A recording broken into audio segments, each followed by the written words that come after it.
our LI2 workshop. This meeting is being recorded. We appreciate your time and your attention in joining us for this webinar.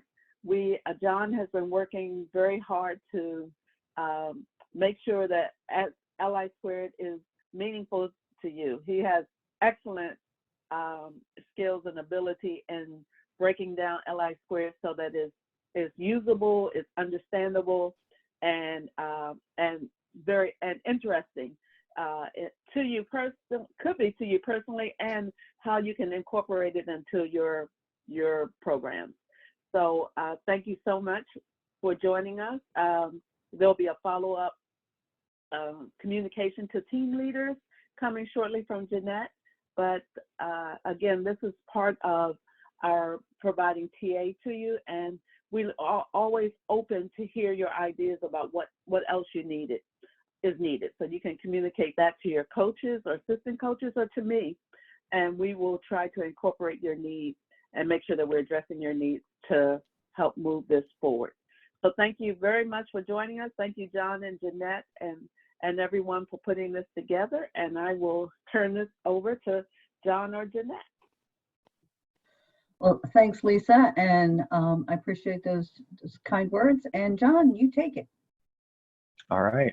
Well, good afternoon, everybody. Thanks for joining and setting aside some time to have a conversation about learning, innovating, and improving. I know I'm really standing on the shoulders of the coaches working with each of you, because that's really where things have been happening, and I've really enjoyed hearing from each of the coaches about the good progress that you're making. So we wanted to use today to really get you sharing and talking to each other as much, if not more, than me talking to you about LI Squared.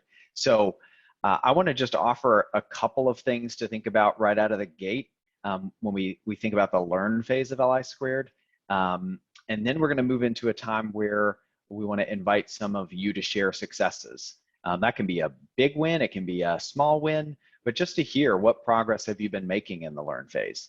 And then we want to get into what are some of the challenges that you're experiencing, maybe some questions that you have that your team is wrestling with right now. And sure, we might offer a perspective on that, but again, I want other teams to be able to speak to that as well, because there's real power in those who are in your shoes being able to speak to the challenges that you're experiencing.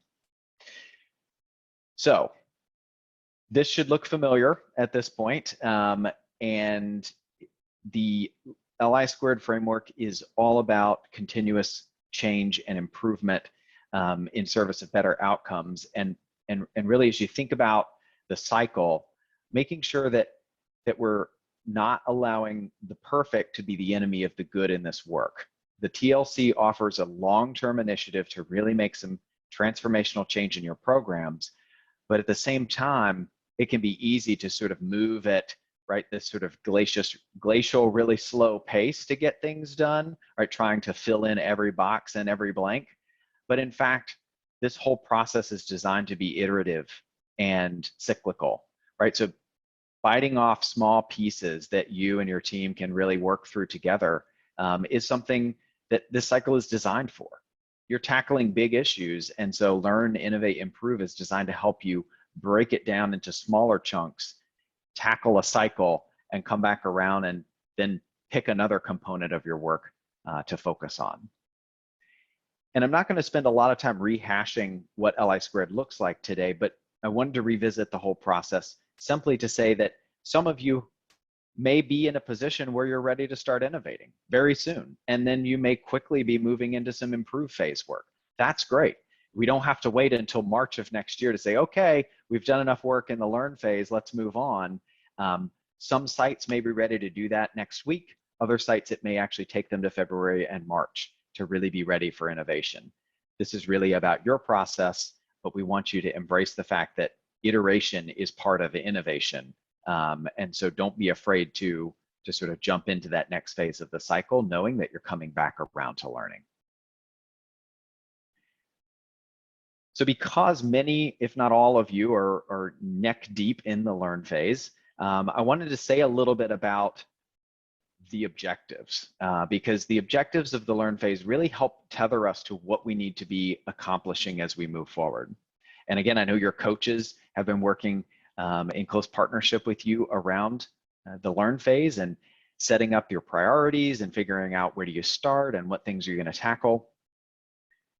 As you work through that, we want to make sure that every team is getting some clarity around each of these pieces. First off, that you're able to prioritize your motivation for change, really gaining some consensus and some cohesion among your team, your site implementation team, but also your partners for why we're moving forward, right? Because if there isn't a unifying and clear why behind your what, then you might end up off track. So what is it about this modernization effort? What is it about this automation effort? What is it about this change in the intern program that is really getting people excited, that is coalescing people around the desire to have something different in your program? Secondly, right, we have an objective around identifying and engaging partners, members of your community, of your program, of partner agencies who hold a stake in what you're trying to do. That's a really important part of the learn phase as well. And you might not be able to engage everybody right off the bat, but being really mindful of who's at the table and who's not at the table and why you're making those strategic choices is important. We want to be clear about that. We also want to be striving for inclusivity, right? How do we build a coalition and build buy-in by including people? How do we make sure we have representative experience? Is it inconvenient and messier to engage our counties or our customers early in our process? Absolutely it is.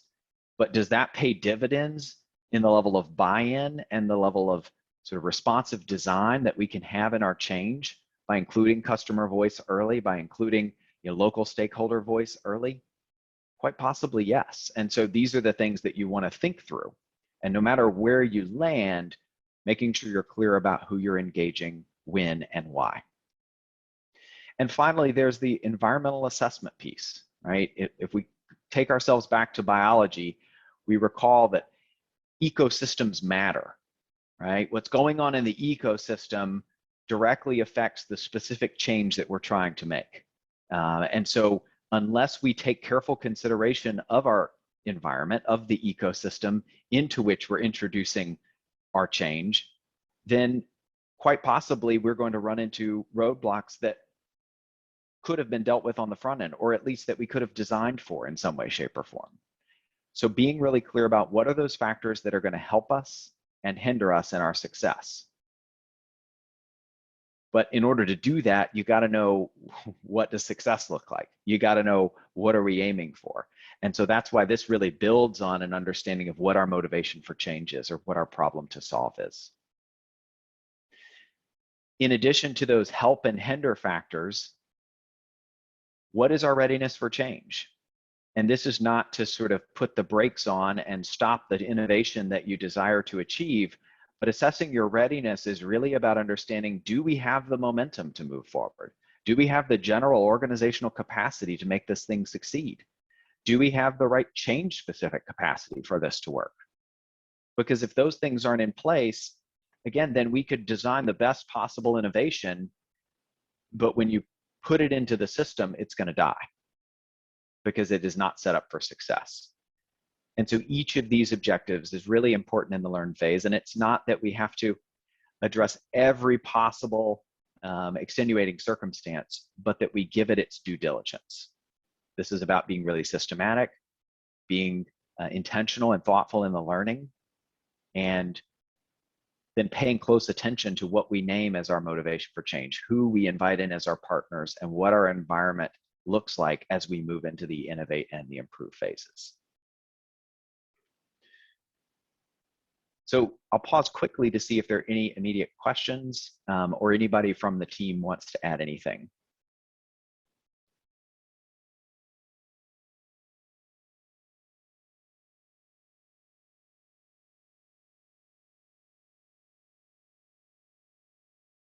All right. So I'm going to try to stop talking here, and I'd love for you guys to get involved. So you've been doing some great work. since the August convening, and let's celebrate that. What are some things that you have achieved in your work with your site team and your work with some of your stakeholders, in conversations with your site coaching crew? What would you hold up as an achievement, as some progress that you've made since August?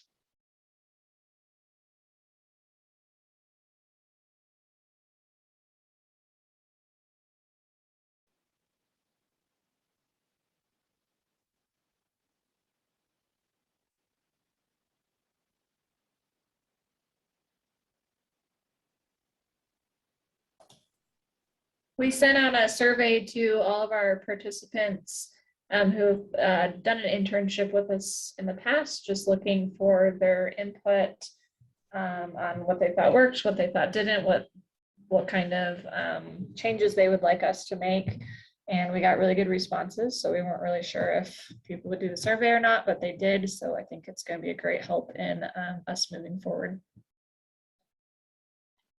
Awesome. Thanks, Hannah, for sharing that from the Larimer team. And Hannah, if I could, you or anybody else from the Larimer team just sort of go a little bit deeper on that.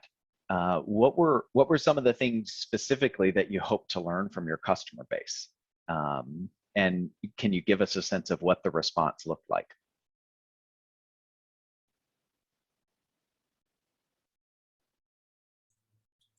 I think we were just looking to just kind of figure out what they learned through the internship process and what maybe they struggled with, so that we can fine tune to be able to meet the needs of everybody and make it really the best internship program that they can be a part of.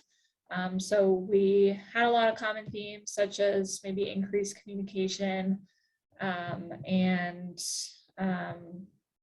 draw a blank on some of the other ones. Communication was one of the bigger ones. So now we know that we need to kind of fine tune the communication piece between the supervisor and the participant. And in doing that, that's going to help create a good program and resolve one of those barriers for the participants. Awesome.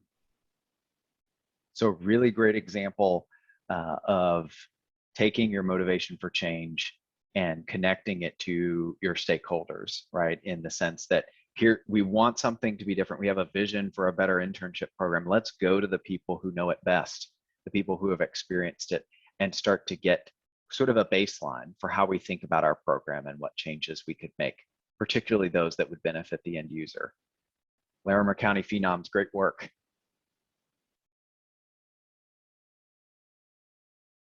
Other thoughts? As you're ruminating on my question, feel free to, if you're not ready to unmute and share, post something in the chat. What progress have you made?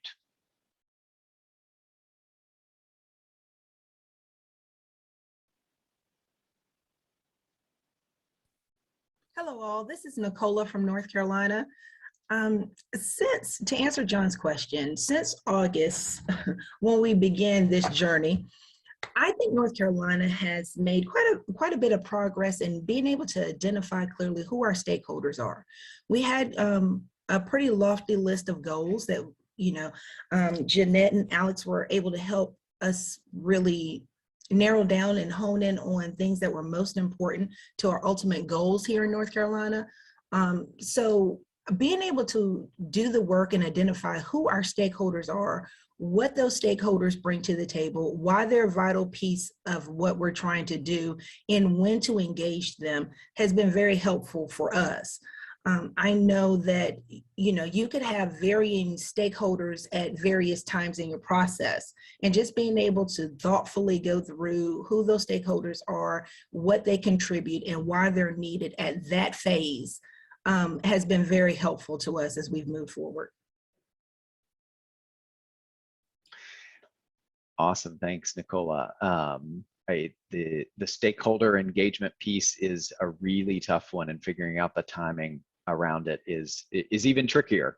And so glad to hear that you guys are thinking through that with a lot of intentionality, both the who and the when aspects of engagement. How about others? Maybe our Washington, Chippewa, Cree, North Dakota teams. What's coming up for you as some steps forward since your initial engagement? Good morning. This is Alexis in Washington. I think for us, like North Carolina, we had put together a pretty robust list of things that we wanted to work on, and so we've spent a lot of time kind of trying to figure out how to narrow that focus and what it is that we really want to focus in on, and part of the makeup of our group is very diverse. So we've got levels, we've got various levels of support from different programs, from different positions within the agency, and so we did that intentionally because we wanted a good set of internal voices at the table, and so we've decided that we're going to focus on learning more about two-generation and whole family-centered approaches, and how best to incorporate that into our processes. And so it's been a little bit slow going, but I think just based on what we've talked about, going slow is good at this stage. So that's where we're at. Awesome. Thanks, Alexis. Definitely hearing some themes around the stakeholders piece. What else?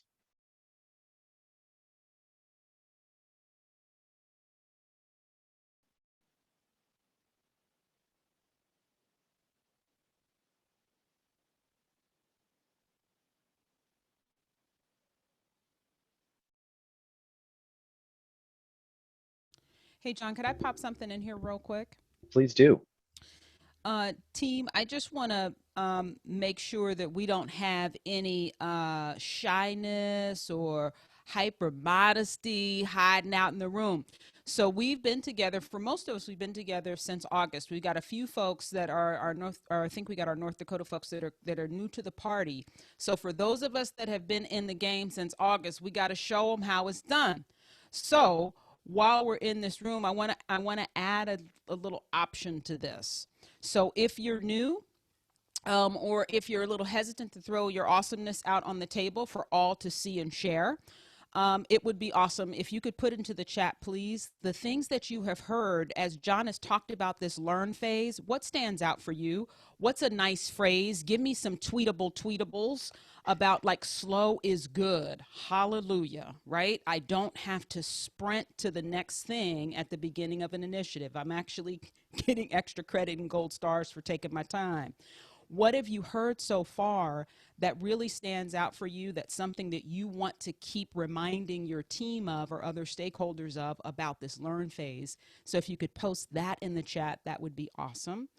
Or the question that's on the table, as you see on your screen, for all of the things that you all have been doing, for those of you that have been working on this since August, please don't be shy. I really did mean that. This is an opportunity for all of us to see and share the work that you have been doing. And even if it's super tiny micro steps, go ahead and throw it out now. And what I can promise you is John is a phenomenal facilitator, and it will also facilitate, it'll give us some things to build with and build on as we're learning forward through the rest of our time today. So is that fair enough, particularly for our sites that are on? Is that fair enough? So you got two options. What are the things that you've been doing, even your micro baby steps that we can celebrate with you and we can build with and build on? Or option two, what have you heard about the learn phase so far today? That's a tweetable. It's like, ooh, I want to hold on to this, print it up, put it in my office, so when I get stressed and pressed, I got my little mantra that I can call on. Slow is good. As you can tell, that's my magic word for the day, John. So thank you for that. And Alexa, slow is good. So if you're down, hit the chat, hit the keyboard. What have you heard today that sounds good to you about this learn phase? And also, what's something that we can share and celebrate with you based on what you've been doing since August? If you're down, let's break the chat. And go.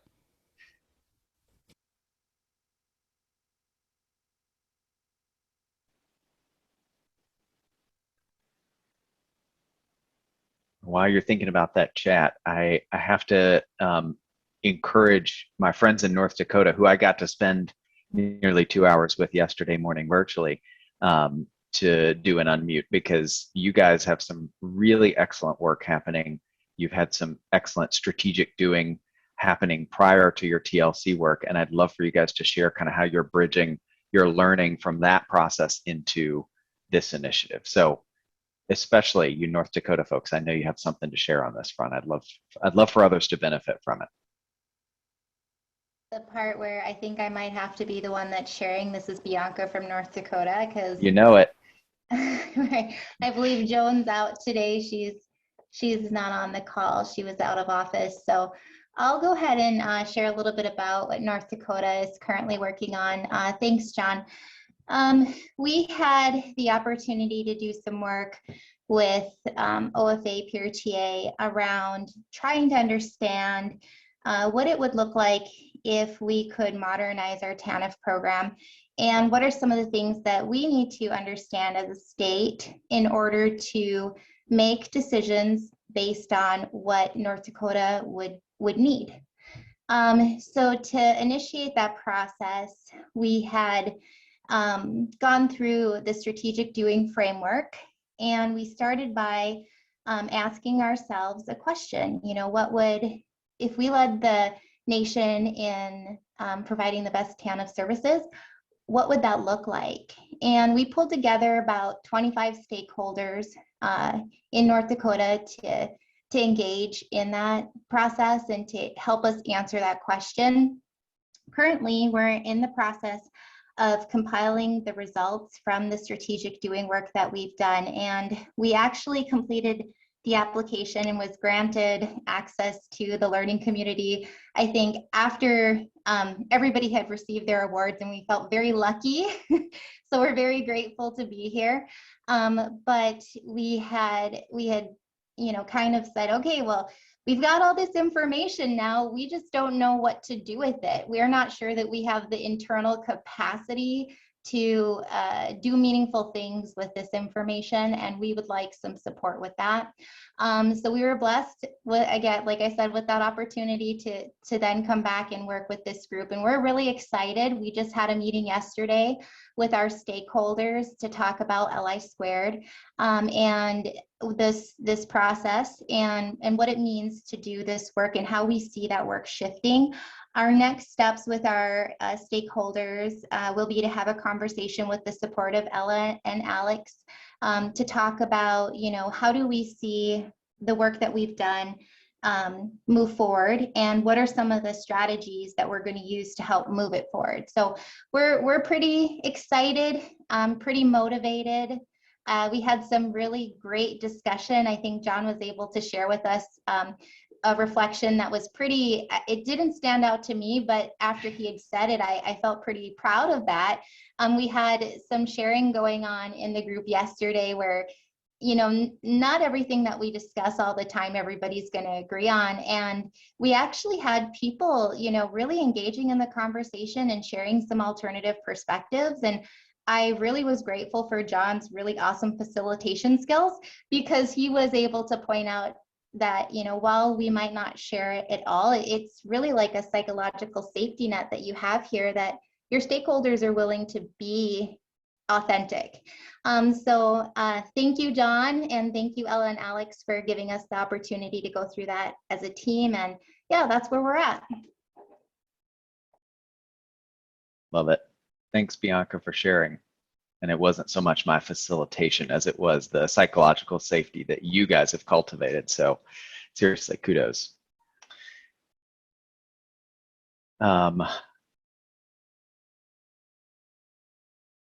What else? I saw a couple of things in the chat. Christine highlighted that we did some brain picking to get employer perspective to add to our participant voices, which is great. Just kind of try to feel out that other set of stakeholders that's really important to your work around internships. Thanks, Christine.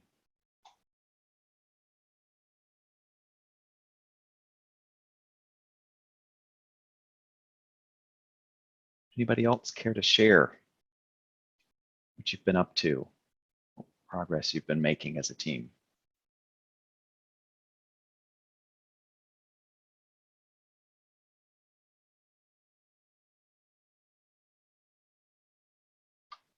I know for the Chippewa Cree tribe, Elaine wasn't able to join us today, and Gerald, we're really happy to have you with us. Not to put you on the spot, I just happen to know from conversations with Brittany and the rest of the team that you guys have been doing some really meaningful work around connecting with your cultural identity and some of the values that really resonate, and how you'd like to maybe evolve the TANF program to better reflect your community and what's important to your community. So I'm wondering if maybe you want to highlight some of those things, because I think that's so important, not only for tribal TANF programs, but for the states and counties that are represented here too.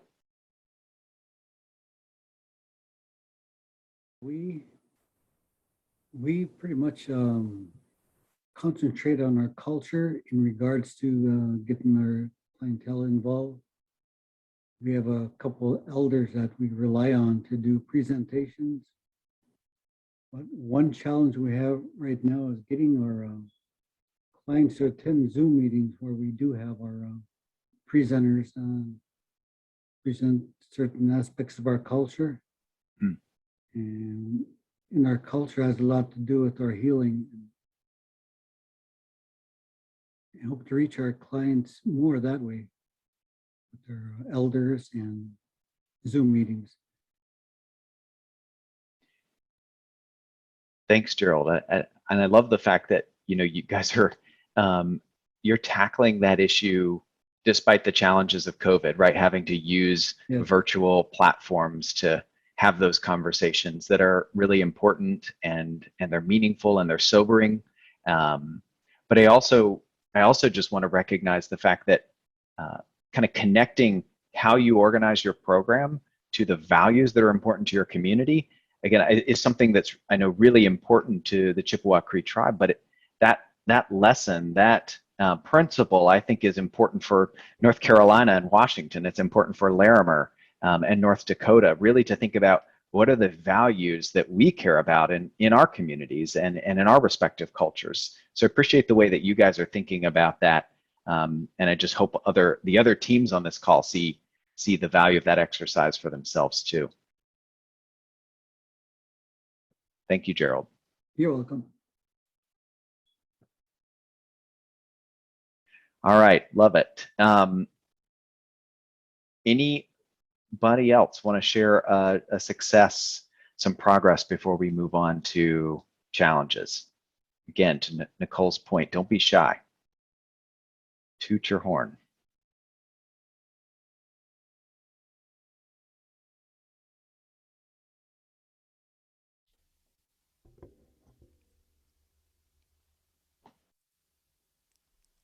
Oh man, I just can't believe we don't have something else to celebrate here. But if we don't, we don't. Am I unmuted? I think I am. Yes, you are. Just kidding. I So, think, hi, this is Keisha from North Carolina. Great. Hey, I think North Carolina can celebrate the fact that we are moving ahead with our electronic application for Work First. This has been an idea in the making for quite some time. And now that Nicola is at the helm for Work First, which I must say I'm delighted to have her there, we are really moving, you know, ahead with this and actually seeing it come to fruition, because we've got some steps in place. We've met with developers. Right now, yesterday we had a meeting about what the application needs to entail from the applicant standpoint. So we are really laying some, you know, we had the foundation. We are really beginning to lay some bricks and construct our framework here, and it's coming along good. Love it. Slow but steady, but good. That wins the race. Yes. Thanks for putting that out there, Keisha. You're welcome.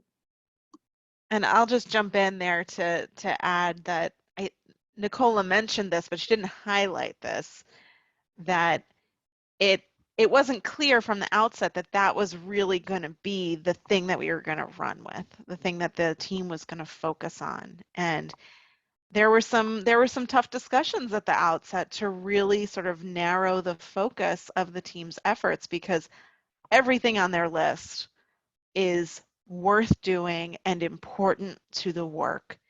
And so I think it was an exercise in just prioritization and figuring out where are we going to focus our energies as a learning community site.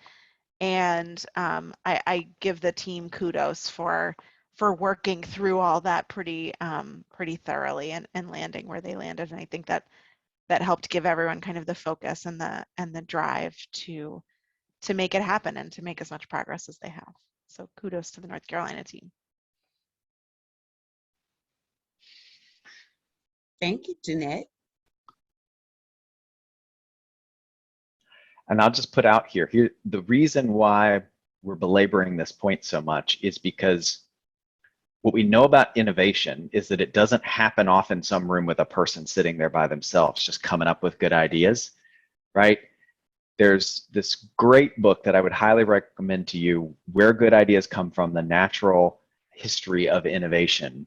And it talks about how in the natural world, right, adaptation and evolution really happens when molecules sort of bounce off of each other and interact with each other.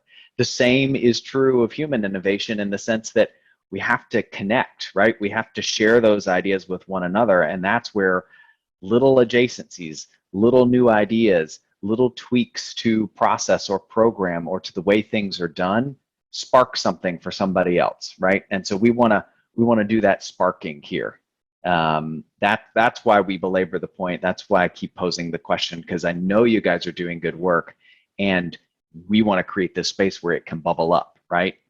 And that way, North Dakota gets a great idea from Larimer County, and Washington State gets a great idea from North Carolina, because you just said one thing that resonated. So that's why we're extracting teeth right now, to get you to talk and say good things about what you're doing.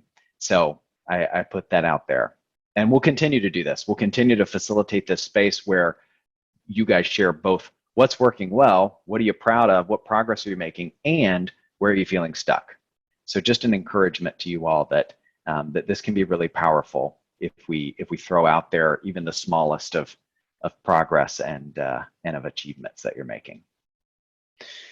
So as you know, we really wanted to focus a good chunk of today's time on addressing some of the challenges that you may be encountering in this work, because let's face it, the learn phase is hard. Figuring out stakeholders is hard. Clarifying the problems that you want to solve is difficult work. Assessing readiness and figuring out how to address some of those factors can be really challenging and messy, and it can slow down the timeline even that you had envisioned for yourselves.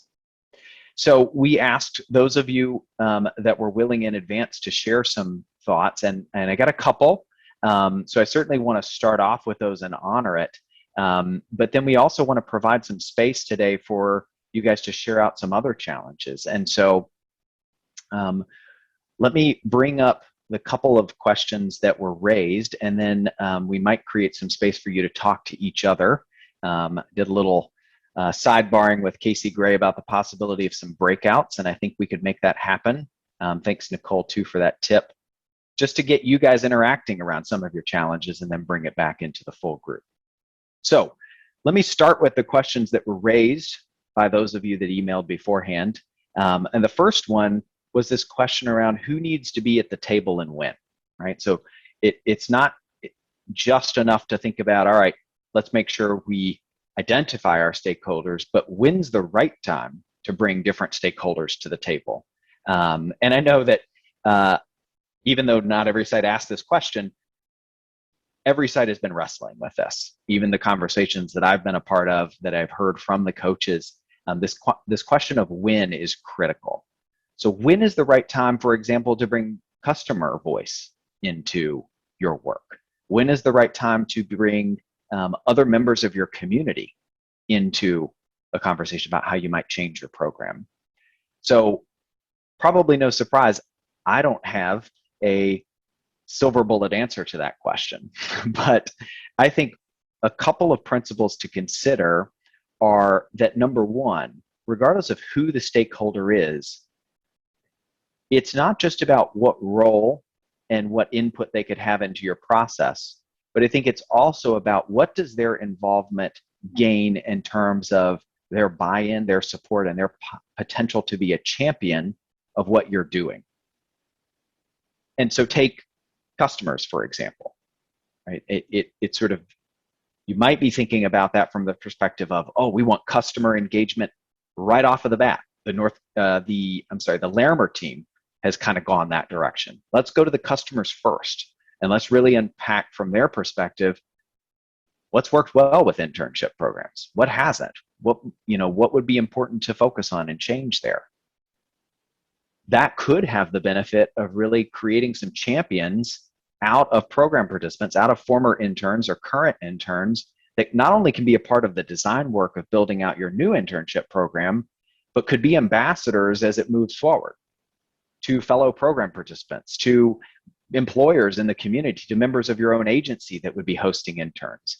And so thinking about the benefit of that stakeholder piece, not just in terms of what value might they provide into the process, what, their input into the process, but also like, how does that really help them become a champion for the change that we're looking for? And the other thing about the stakeholder piece is, I think, really thinking about how stakeholder engagement could address some of the disparities and the inequities that exist in our environment, right? And so I highlighted this in the conversation with the North Dakota team yesterday, and I believe with the Larimer team a couple of weeks ago, and that is that it's quite striking when we think about who's the primary end user, the primary beneficiary of all of this work of the TLC. It's the participant in the TANF program. All of this work ultimately is to serve those families in your communities, in your counties, your states, your tribal community that are participating in your program. And yet, when you look about who has the most and the least power, authority, and voice when it comes to designing and making those changes, the customer has the least. They don't have a formal role. They don't have a title. They don't have a position. There's no ongoing mechanism necessarily for them to have a say in how the services are designed.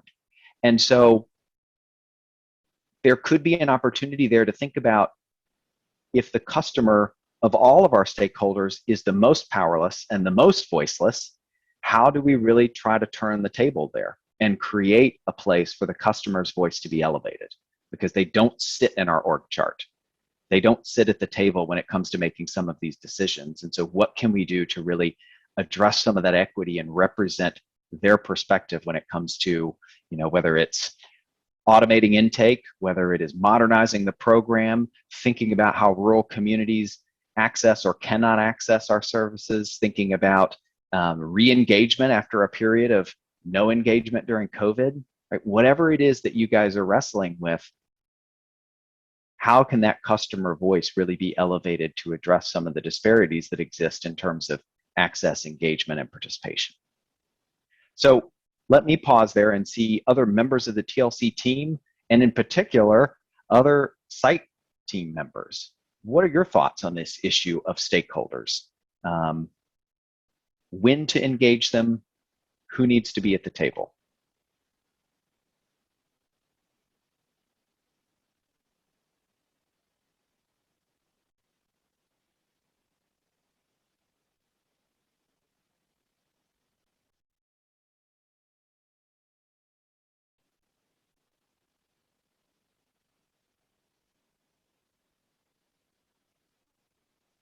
This is Jessica from Larimer County Phenoms, and I think so. I've been having some technical difficulties, but I feel that the next stakeholder, and we did discuss this at our last TLC meeting with the Larimer County team, that and we already did start the process with reaching out to our internship coordinator, Andrea.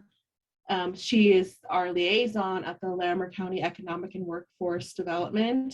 So she has given us or will, I don't want to speak on my behalf because Christine, I think, did reach out or is, I'm sorry, I can't remember Christine, but we want to utilize her as a resource, meaning Andrea, because she has the relationship with the business, meaning the internship sites, to get their perspective and their feedback and their voice. So we already got the customer voice through the survey. So next is just kind of seeing, we're still in the process of the learn phase and seeing what our next step is to mesh all the stakeholders. And if I'm missing anything else, Larimer County, please feel free to let me know. So Andrea Hoffman is who we're gonna reach out to.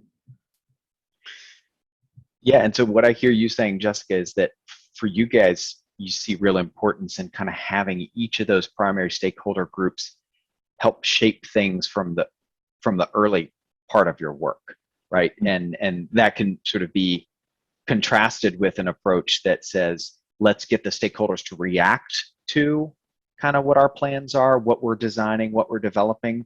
But here I hear you saying we really kind of want to feel them out.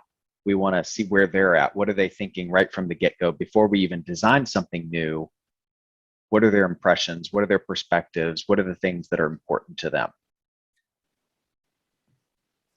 Yes, like essentially, yes, but it also, in addition to that, we want to hear the voices of previous internship sites that have hosted interns, because now that we have the feedback from the surveys, and then one of our other steps is to present that information from both ends, the customer and the businesses, to kind of, and we're not there yet, but we want to, the next stakeholder is going to be the managers at Department of Human Services, because we are trying to get internships developed within our department. So we feel it would be really helpful if the managers at Department of Human Services have information. We can provide them like the customer feedback, the business feedback. So there we have many stakeholders.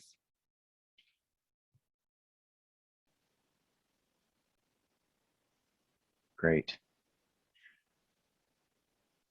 How about our other sites? Any other pearls of wisdom around stakeholder engagement? I know, Alexis, you guys have a long list there in Washington State, North Dakota. I know you've organized teams around stakeholders and thought about representing perspectives through your strategic doing teams. So just curious if others have some suggestions or ideas on the who and the when. Hey, John, it's Jeanette. Can I ask a quick question of Sure. Jessica? Oh, sure. Jessica, in thinking through Larimer County and thinking through, going to your former interns and then looking at the employers who have, used your interns previously, kind of getting that picture. And now you're saying that maybe you're going to branch out a little bit, think about the managers in the Human Services Agency who you want to engage potentially to become the employers for your interns. Are you finding that this is I don't know, and I want to say like a building process for you, that it's a sequencing that's been helpful to you, first going to the interns and then the employers, and then you're focusing on the human services? Is that something that is an item or an element, a component of stakeholder engagement that you would help other, your peers on the call here about how for them to think about that? Yeah, I mean, I believe it would help because in a sense this needs to be promoted in-house. So we want to basically, I don't want to say like in these terms, but we need to sell the product. So we need to get some buy-in as well so that the managers have an understanding of this process, and it doesn't hurt for them to have possible feedback from the businesses that have been host sites as well, since they're going to, to have someone just the more information and data. And I'm not sure what all we're going to share yet. We just finished getting the results from the survey from the customers, previous interns. So I'm not quite exact sure like what, we're still in the process of the next step, but I do think it's something to build off of.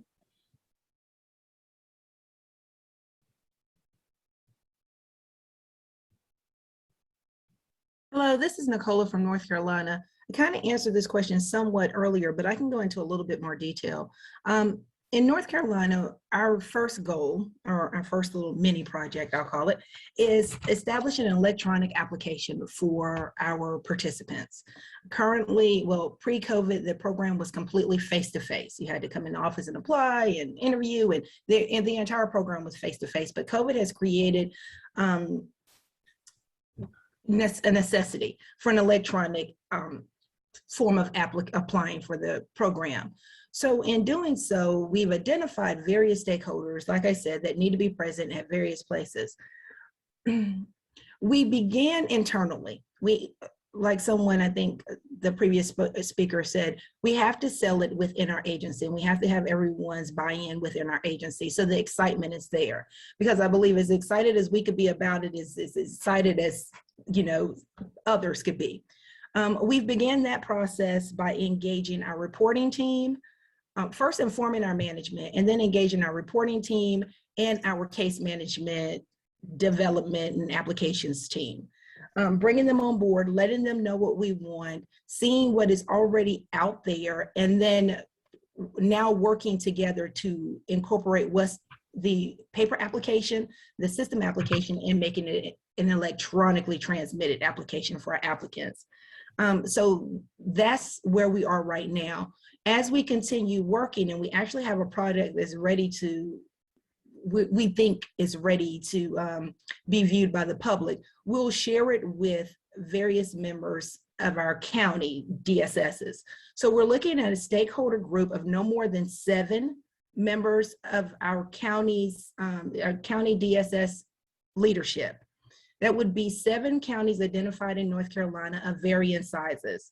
Your larger, a large county, some medium-sized counties, and our small counties, because we want to make sure that whatever we roll out is accessible and well received by all possible applicants. North Carolina, like many other states, we have pockets of metropolitans, and then we have a whole lot of rural, a whole lot of rural. So we just want to make sure that whatever we produce, we create is accessible to everyone. Once the management and our local DSSs have provided input, those 7, we will go to another 7 counties and look for management and QA personnel for the Work First program. That's what TANF is called here in North Carolina, for the Work First program. So because they have a little bit more insight than the directors. They know if something is really going to work or how something, they could ask more in-depth questions and give us more in-depth feedback. And then once we are ready to go into production, we will have a testing environment where a whole new 7 counties will be identified, and actual Work First case managers will be working in this new electronic application just to give us their input, because they are hands-on, they are the ones that do the work. So in total, from our counties, we hope to engage 21 different counties. I think that's really important from our standpoint because we are state supervised and county administered. Our counties often complain that we just push things on them with little to no input from the counties, and we want to change that narrative. We believe that engaging 21 out of our 100 counties, that's 21% of our population, helps us to build a product that will be well received. So we're excited about that. And that is just more detail of what I was saying earlier about engaging different people at different facets. Love that, Nicola, and just especially the way that you're thinking about being targeted, right? 100 counties, you can't engage everybody, but kind of identifying sort of a representative sample, if you will, and trying to capture that urban and rural and the different experiences so that what you end up rolling out can really address the unique needs and perspectives of your counties. That's great. Thanks, John, but I won't take credit for that. That was definitely with the help from Jeanette. Everything is a team effort. So totally. Assists all around. So this is great. I'm loving this conversation around stakeholders. I do want to get to the second topic, which I think, again, one person brought up, but if my bets are correct, all 5 teams have been wrestling with this issue as well. And so what I'd like to do is to get you guys talking even more with each other.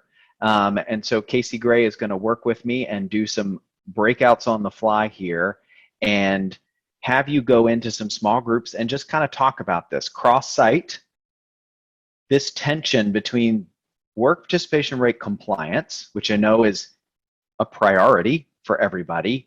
At the same time, right, you don't have to necessarily be talking about whole family service approach. That's just one focus. But whatever your approach is focused on, this other thing, how are you addressing that tension? What's really bubbling up for you around this tension between work participation rate compliance and innovation, a different, more human-centered way of doing things in your programs? So Casey Gray, are we all set for some quick breakouts? Yes, give me just a couple seconds here. I'll do that. And I'll say while Casey Gray's finalizing the logistics, since I totally sprung this on her, we'll just be there for about 5 minutes. And I'd love for each person to kind of quickly, share out a little bit. What's coming up for you in your site around this? And then when we come back in, somebody can be prepared to summarize what some of those tensions are looking like. All right? Okay, I'm going to open up all the rooms. Everyone should get a quick pop-up. We do have 2 individuals on the phone, so they should be automatically filtered into a group. All right, welcome back, everybody. So hopefully you guys had some good, albeit short, conversations in those breakouts. So let's hear it. What came up? How are you seeing that tension of WPR compliance and innovation show up in your environments? And if any solutions, ideas bubbled up, throw them out there. Who wants to report out?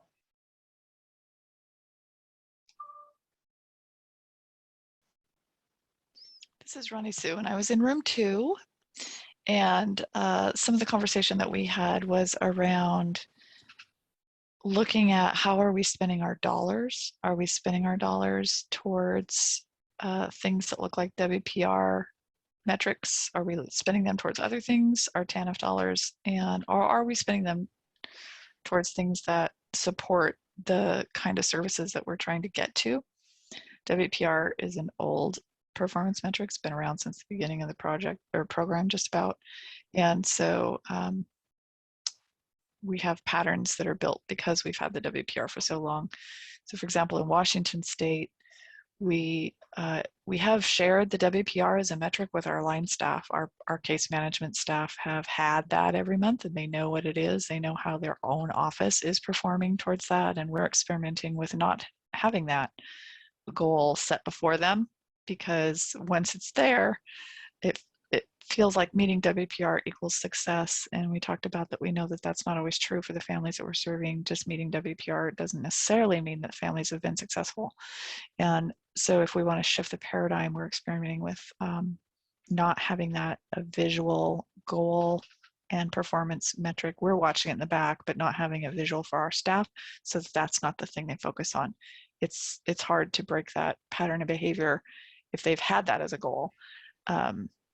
And so we'll see what happens. In the past where we've done that, our WPR has actually suffered when we didn't have it in front of staff, but we are going to take the risk and do it anyway and try to shift that mindset for staff by not having that in front of them, so that at least if there's tension, it's not tension at the staff level. Can I ask a question to that, Ronnie? So is there, so I love that. I love that idea. And you then talked about handling it more in the background. Do you have any specific plans for doing that simultaneously? So we are still watching the WPR at the management level and seeing, how are we doing with that. Washington State also has had a practice of setting an internal WPR that is a stretch goal. Even if we were meeting the federal WPR, we would set one a little higher than the federal level so that staff could be stretching towards that. That's a carryover from the years when we struggled with WPR, when we just said WPR doesn't matter, do what's right for families, and we did that, and then WPR fell into the tank. And so the stretch goal idea is old, and we are practicing with what that looks like by having only the federal level monitored by our data people and not talking about it with the staff. They're uncomfortable with that. Staff are uncomfortable with that because they've had access to the WPR for so long. Yeah. So, Ronnie Sue, are you thinking about having another metric that you're going to be putting before your case managers for what success looks like? Yeah, so we still have participation, parent participation metrics that they can see how many families are engaged in what kind of activities. If they're moving from one step to another, we have a work group that's currently looking at and beginning to massage what would our overall participation goal look like. If it's not the WPR, what is it? And that would be meaningful, that would drive staff's focus towards the kind of whole family services we want them to be focused on. So we do have a group that's looking at that. We haven't landed on like the ideal thing yet. So if anybody else has, we'd love to hear what you have. So yes, that is something that we're looking at. But they do have access currently for their caseload and for their office level caseload. What activities are people in for how many hours, and how are they moving in the process? It's just not measuring it at what the federal level considers WPR. So we know we have people in job search who are not counting, for example, for the WPR because they've been in job search too many times or for too long. Or we have families that are in barrier removal activities. It's taking them longer than the federal credit for that lasts. And so we're looking at what are they doing? Are people doing productive things towards self-sufficiency at a state activity level as compared to what actually counts for the WPR. Alexis, did you have anything you wanted to chime in with that? On that, did I miss anything that we're doing for Washington? I don't know. Thank you though. Yeah, thanks. Thanks for that, Ronnie Sue.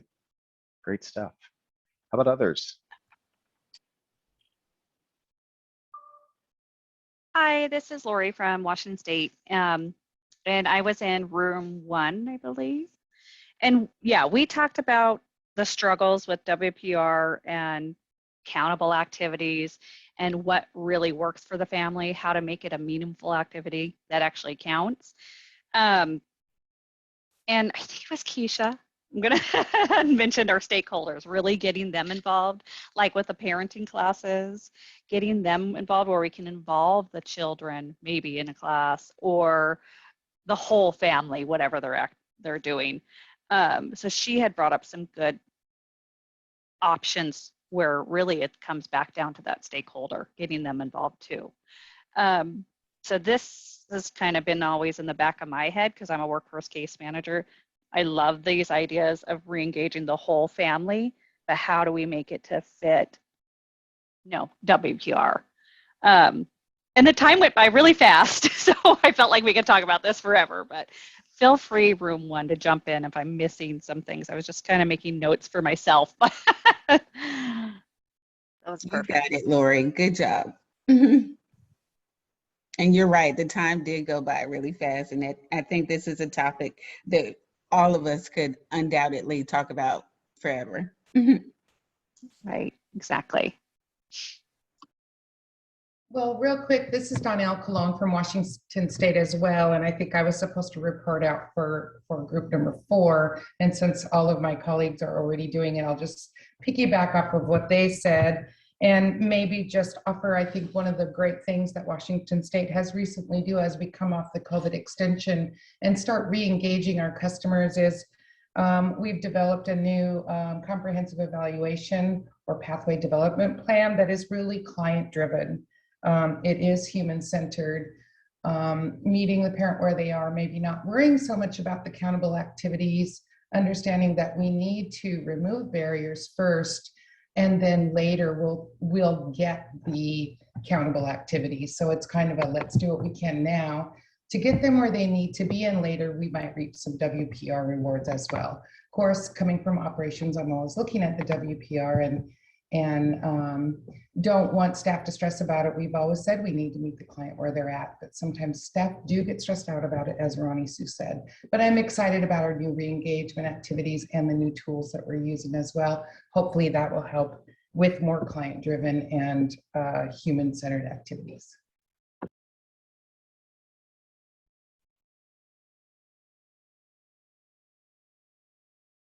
Good stuff. What else is bubbling up?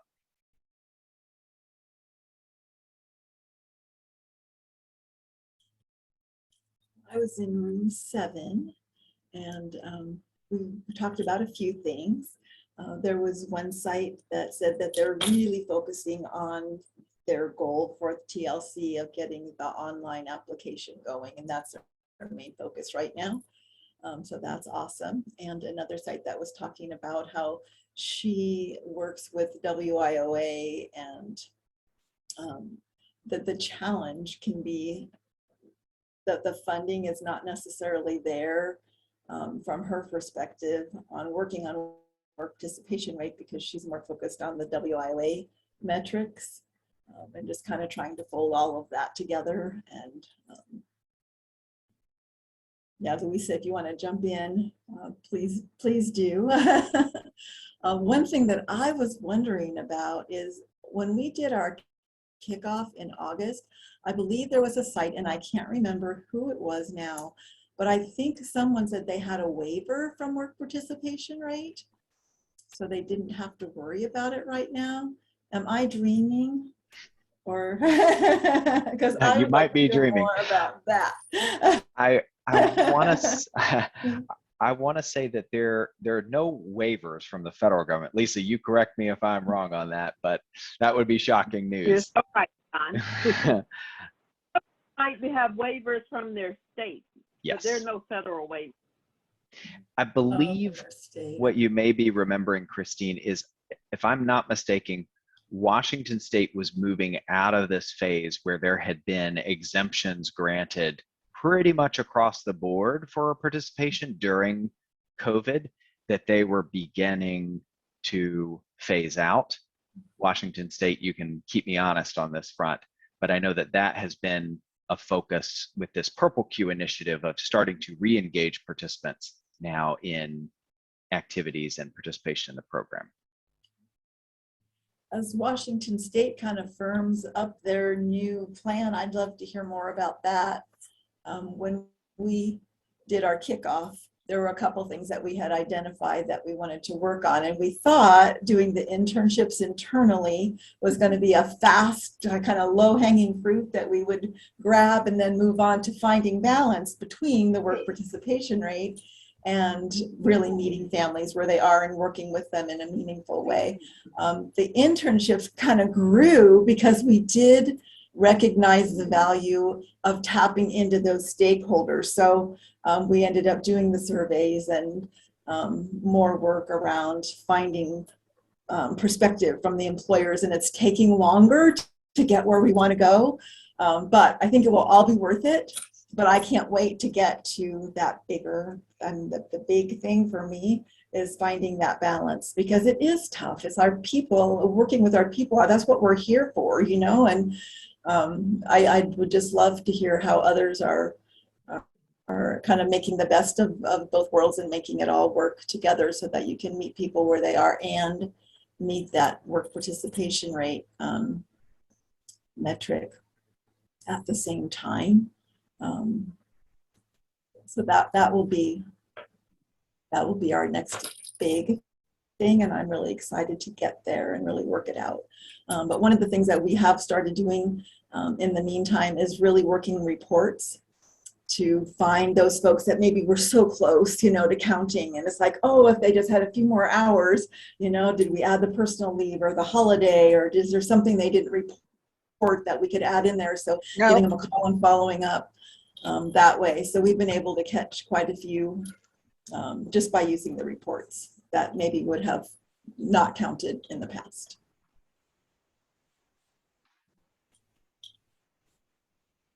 Sit. Thanks, Christine. Anybody else want to share? Louisa put in the chat, with the WIOA perspective is that WPR can make it more difficult to partner on workforce development with partners that are not funded TANF partners if they have to track WPR and they don't have the capacity to add that activity. Yep, I've definitely seen that in other sites as well.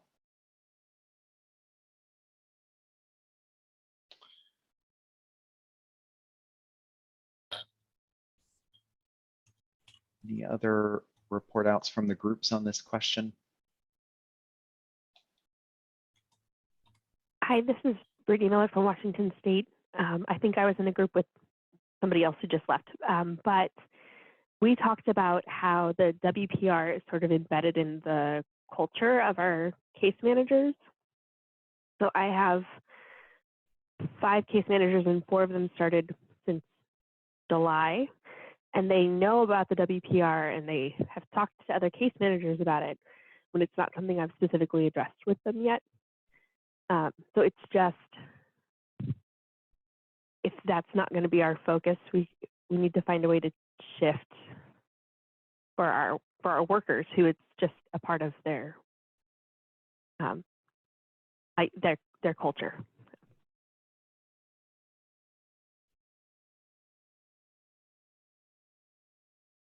Great. Any of our federal partners want to add anything else on this issue? I know it's something you hear quite regularly. Just want to make some space for you guys to chime in. Oh, Damon, you're on mute. I think I was in 6, and I was saying that make sure to reach out to your regional program office or central office if you have questions, because there may be some things that we can discuss with you. I can't remember who the last person was, said it was embedded in the culture. That is a real occurrence where it's 50-50, 50-50, 50, and it's just in the mind. But definitely reach out to your regional program office or central office through the self-sufficiency TA division. There could be some discussions had. Hello, this is Nicola from North Carolina, and I am just going to take, I'm going to go out on a limb and I'm going to ask a question. I hope y'all don't think it's a silly question, but can you provide some historical background to why the work participation rate even exists and what is its value? I didn't mean to laugh, but I understand the pain and the frustration, because the work participation rate even exists pre-TANF. It was part of the jobs program that was funded, that was authorized in 1988. And I think, me personally, think that when it was created 25 years ago, we were just in a different time and were more into measuring process data of trying to make sure that people and states were doing what they were supposed to. And now the world has evolved, where we are constantly barraged with talking about outcomes and how our outcomes, what outcomes are we getting? So, so it predates TANF, but I think when the lawmakers were trying to create, because they carried it over from the jobs program to TANF, because as they gave the block grant, I think they were trying to create some measures, which is why they created the MOE, maintenance of effort requirement, as well as making sure the states were engaging people, and created the participation rate. And we have evolved since then. And our office is trying to work with you, states, and localities, as well as providing technical assistance to Congress about some of the feedback that we hear about participation rates, and how they're not as effective as maybe they were intended to be. Thank you. I hope that was it suffices, and thank you for entertaining my question. I also work with the National Association of State TANF Administrators, and I know that's one of the initiatives there, just to bring that to light to our legislature. But it just had to be asked, because in the small group I was in, I don't remember which number, but Brock led it. We really discussed how the work participation rate is a hindrance to our work, especially when we look at trying to deal with the entire family, a holistic family approach. So thank you so much, Lisa, for your answer. Sure. I feel your pain, so thank you for listening. And can I pop something in on that point, Nicola and Lisa and John, if I could just pop them in here right quick. The piece that I want to highlight here is this is a real part of the value add of having a learning community, because we're about making innovation happen inside of the reality, right? So nobody is inside of a community where it's kind of, oh yeah, folks are only dealing with these easy challenges and we just need to give them a little nip and tuck or a little nudge here or there. So that's not the nature of this work. Now, granted, we made y'all gladiators with having to do this inside of the WPR rubric. However, that's the reality. So, Nicola, I appreciate your question so very much, because it does say, and it kind of gets to the power of what John is saying and why that I in the LI2, that first I is really, or the two I's really, are so critically important, because we're iterating in these micro steps, because we're operating in a system that wasn't really created to work on a whole family systems level, if that makes sense. So we're kind of making moves and making adjustments and learning as we go and building on each other's successes, so that we can see how do we make the most of what we got. I would love to be able to say what we got is, you ain't got to deal with this, but that ain't what I got for you. And I don't believe in selling cotton candy when I know what you need is wheatgrass juice. Okay, so that's the, we dealing with reality. So the beauty of a learning community like this, okay, is how do we, okay guys, let's really team huddle. How do we innovate inside of this additional challenge to the work? It's hard already.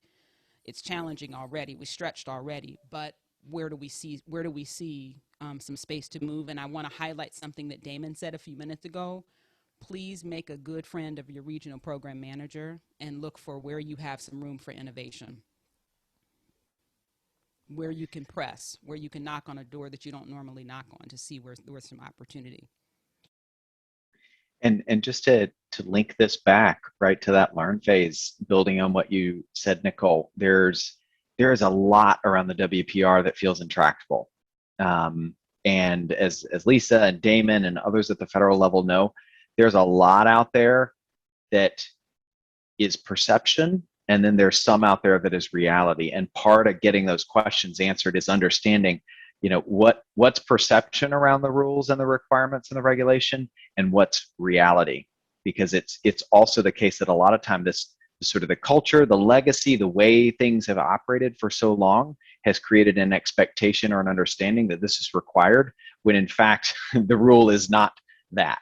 And so I definitely encourage you to take advantage of leaning into that learn phase and understanding, okay, where are we realizing these pressure points and pain points around WPR? And let's just do our due diligence to understand what actually is required in rule, what actually is required in legislation, what are the federal staff looking for when they look at our WPR and make sure that your understanding is correct with policy? Because I've seen quite a few states go through that process and come away from it with a clear understanding of what they can and cannot do.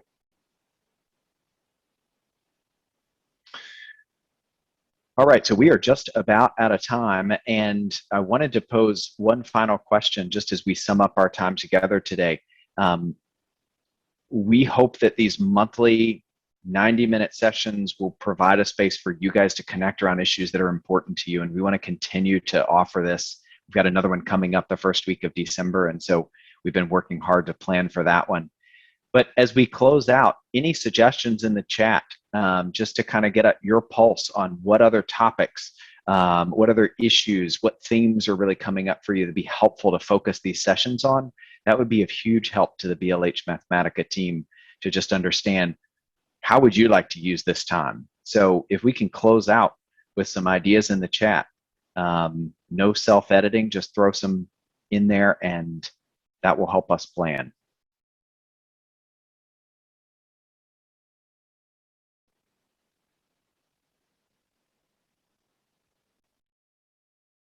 And while folks are doing that, I'll just invite Jeanette or our federal partners if you wanted to offer any closing comments. Okay, I'll go first, Jeanette. Age before beauty, and then then you can go. I just want to thank everyone for their frank conversations.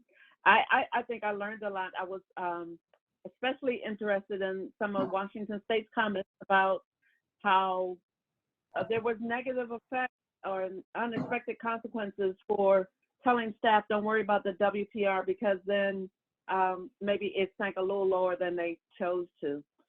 But again, if you work with your regional program managers, if that's a concern, we can also ask we work closely with our division of policy, because there's a lot of flexibility in many states because of caseload reduction credits and other items. Their work participation rates sometimes are 5 to 0%. I think 40% of the states have a work participation rate in the end of 10% or less. So we have resources to help you grapple with this conversation. If you want to continue, we'll make sure we get the experts here to talk to you more and give examples. But I really appreciate the frank conversations, the frank comments, and I hope you learn from your peers, because I surely did. Thank you so much, Jeanette. Thanks, Lisa. I was actually going to say, John, that in our small group, when you talk about reality and perception, how it's really a mix of both. And even when leadership makes decisions to go a certain way, and everyone's on board, when you don't have other metrics out there where people are shooting for, they're worried. It's always like, it's almost like it's you know, the elephant in the room. It's like, oh, well, we still need to get people into work, and someone's going to come up in 4 months from now and tell me as a caseworker I haven't done my job right. So it's really across the continuum of people working in the field with participants, not just having a policy decision, but actually making a real practice. And how do you do that?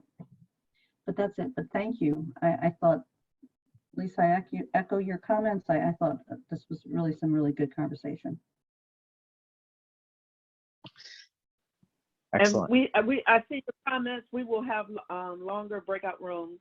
I thank John and Casey Gray, because that wasn't the plan, but obviously it was a big hit. So thank you. Kudos. Thank you all for joining today. Thanks, Dr. Nicole, for your assist on the ideas there with the breakouts. And we are looking forward to you all continuing this really good work. Let us know if you have other follow-up questions around the learn phase, around the topics that were discussed today. Of course, lots will happen between now and the first week of December, but we'll see all of your faces back together then for our next group TA session. So thank you all and have a wonderful rest of your week. Thank you. You too. Bye-bye. You too. Bye.